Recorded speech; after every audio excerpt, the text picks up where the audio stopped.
Alright, Boomer, so the next shot's going to be the same Nosler, and we're sticking with the same primer charge, powder charge I should say, and that powder charge is 100 grains. That's two 50 grain pellets.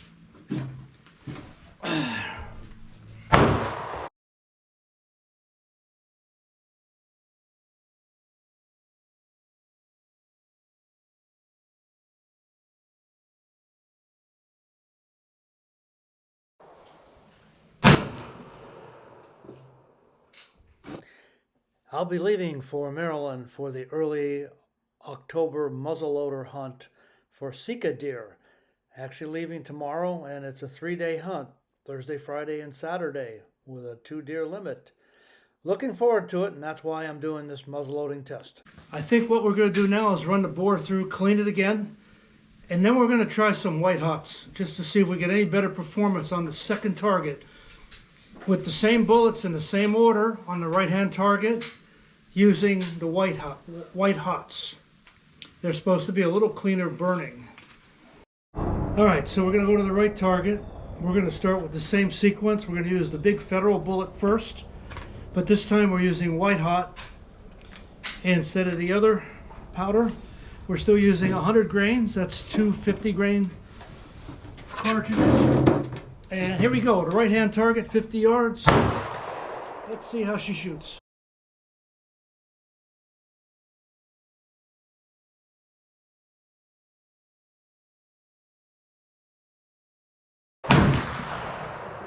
That thing, oh, the recoil did whack me right in the top of the hat here. Bullseye, dude. I'll take this kind of accuracy anytime. Half inch at 50 yards. You don't need any better than this. Since we shot a bullseye, shot a bullseye with these Federals, I'm going to stay with the same white. I'm going to stay with the same bullet on this shot. We're just going to get a new primer. Same Winchester primers.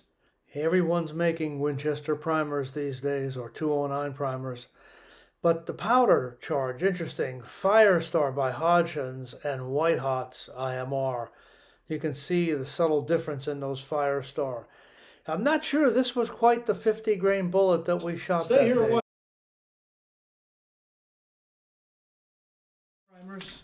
Stay here and watch this gunpowder go off here, Mr. Tony. So we put the 209 shotgun primer. Here we go. Right target, second shot, same exact load, folks. Let's see if the Boomer can get another bullseye. Oh my God. A lot of smoke. I love the smoke. Sweet. Right in the red. Right in the red? Right in the red.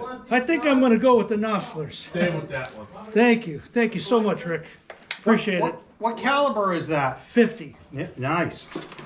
That's over 300 grains. That'll Wow. kill it. That's the first shot I made that Rick said hit the bullseye. Yeah. And then I switched to this Nosler. This is the Nosler over here. This one here. This one right here. I think it's about the same weight. About 300 grains. 290 maybe. I'll tell you, these things are as accurate as any rifle. Yeah. But you got to clean it. Yeah. And I have a 50 Hawkins, and I have a, which is a CVA, Yeah. and then I have a Thompson Center 36 caliber. I have a Thompson. Hawkins. I have a Thompson that was more sophisticated than this, and I bought it 25 years ago at Bob's in Darien. Yeah. It was $750 then, but it came with a Green Mountain barrel. It came with a laminated wood stock and a Leupold scope. Yeah. But the problem was it took 2 wrenches and an hour and a half to get it apart to clean it.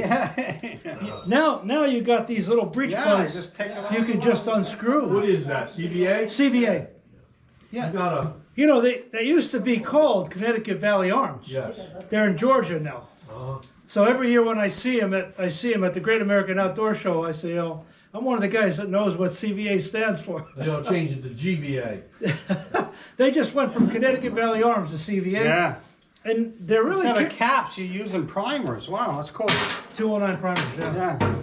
This is called an inline. Yeah. So as opposed to the one you described. Right, mine's a hammer. Right, going down. It's a cap, not a flintlock. The only problem is it's such a royal pain in the butt to keep cleaning it. You got to clean it meticulously.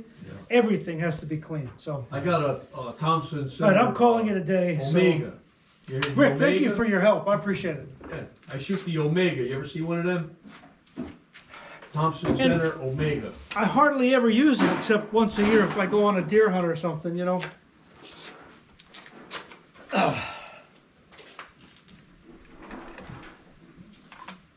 It's funny, we were giving Wayne a hard time. 2 changes on this last shot on the 3rd target. We're going to call it a day. I've switched back to the Nosler, and I'm using the original black powder.